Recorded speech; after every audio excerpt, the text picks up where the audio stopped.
2022년 9월 첫째 주인 오늘은 지난 한 주간 호주에서 가장 이슈가 됐던 뉴스를 소개해 드리도록 하겠습니다. MK의 시든입니다. 지난 한 주간 이슈가 된 소식은 일자리 기술 서밋, Jobs and Skills 서밋에서 구인난 문제 해결과 관련 영주권 발급 확대와 학생비자 소지자들에 대한 혜택 등이 발표된 소식과 코로나 확진자 격리 기간이 7일에서 5일로 줄어든 소식, 고소득자들에 대한 소득세가 기존 37%에서 30%로 인하되는 조치 유지 소식을 전해드립니다.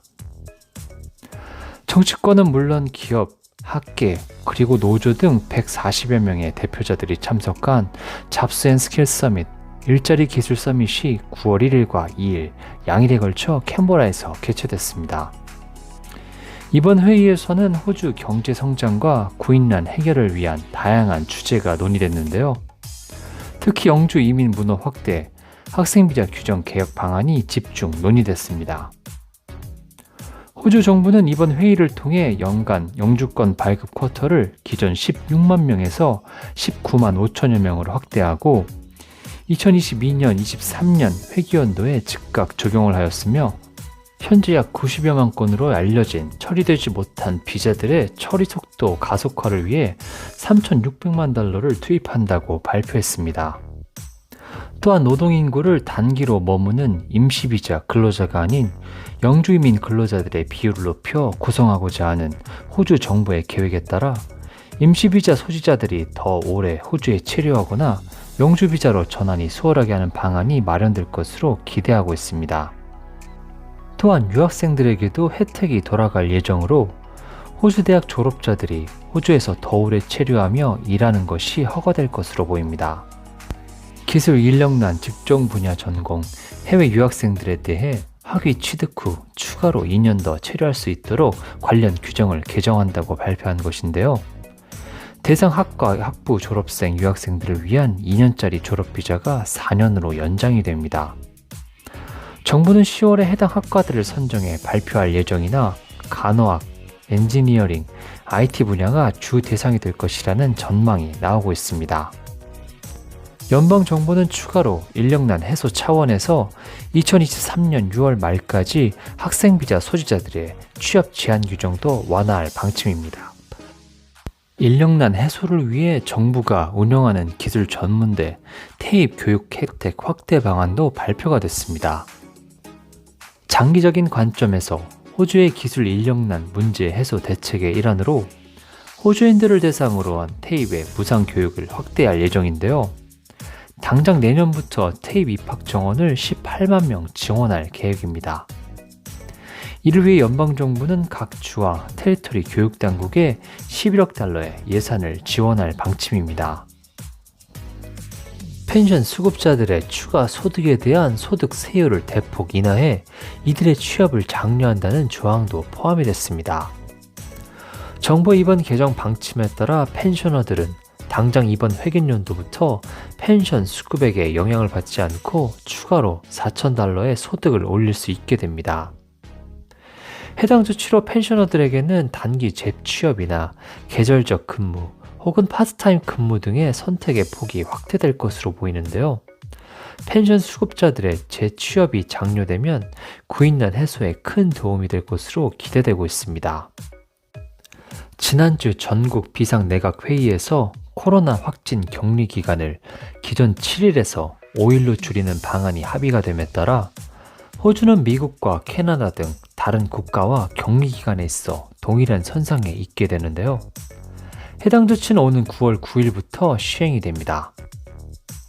이에 따라 격리 대상자에 대한 지원금 지급액도 5일치로 줄어들게 됐습니다. 하지만 노인 요양시설, 장애인시설, 가정간병인 등 고위험 직업군 종사자에게는 7일간의 격리 규정이 그대로 적용됩니다. 더불어 국내선 항공기 승객들에 대한 마스크 착용 의무화도 이때부터 폐지가 될 예정입니다. 앞서 보건서비스 노조는 증상이 없는 확진자에 대해서는 코로나 의무 격리 조치를 전면 해제해야 한다고 주장한 바 있는데요. 그동안 격리 일수 축소를 주장해온 뉴사우스웨일스주 주 총리는 이번에 코로나 확진자에 대한 격리 일수가 단축된 것과 관련 코로나 보건 대응에 대한 접근법을 다시 생각해 볼 필요성이 있다고 밝혔습니다. 이제부터는 공중 보건 명령에 의존하여 격리 여부 및 일수를 따르는 것이 아니라 자신의 상태가 출근을 할 수 있을 정도인지 아닌지에 대해서 각 개인이 판단하는 쪽으로 옮겨가야 한다고 강조하며 개인의 판단과 의사를 존중하는 쪽으로 문화가 바뀔 필요성이 있다고 말했습니다. 한편 그동안 한국에 입국하는 모든 사람들은 입국 전 48시간 이내 PCR 검사 혹은 24시간 이내 전문가용 신속 항원 검사 음성 확인서를 제출해야 했기 때문에 시간이나 비용적으로 추가 부담이 되어 왔는데요. 해당 입국 전 코로나 검사 제도가 지난 3일부터 폐지됐습니다. 이에 따라 한국에 도착하는 사람들은 코로나 PCR 검사 음성 확인서를 제출하지 않아도 되는데요. 하지만 입국 1일 내에 시행하는 입국 후 PCR 검사는 현행대로 유지됩니다.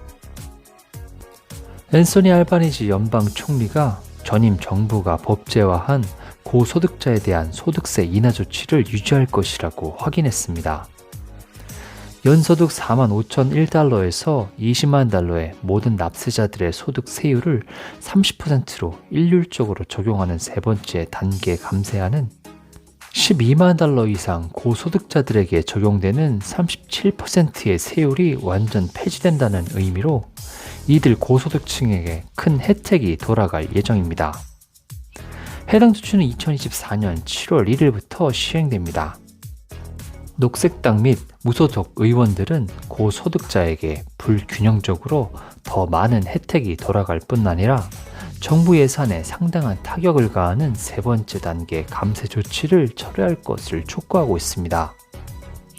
이로 인해 정부 예산에 가해지는 타격은 향후 10년 동안 2,430억 달러에 달할 것으로 추산됩니다. 오늘은 일자리 기술 서밋 잡스 앤 스킬 서밋에서 구인난 문제 해결과 관련 영주권 발급 확대와 학생비자 소지자들에 대한 혜택 등이 발표된 소식과 코로나 확진자 격리 기간이 7일에서 5일로 줄어든 소식, 고소득자들에 대한 소득세가 기존 37%에서 30%로 인하되는 조치 유지 소식을 전해드렸습니다. 이번 주 주간 뉴스는 여기까지고 다음 주에 다시 찾아뵙겠습니다.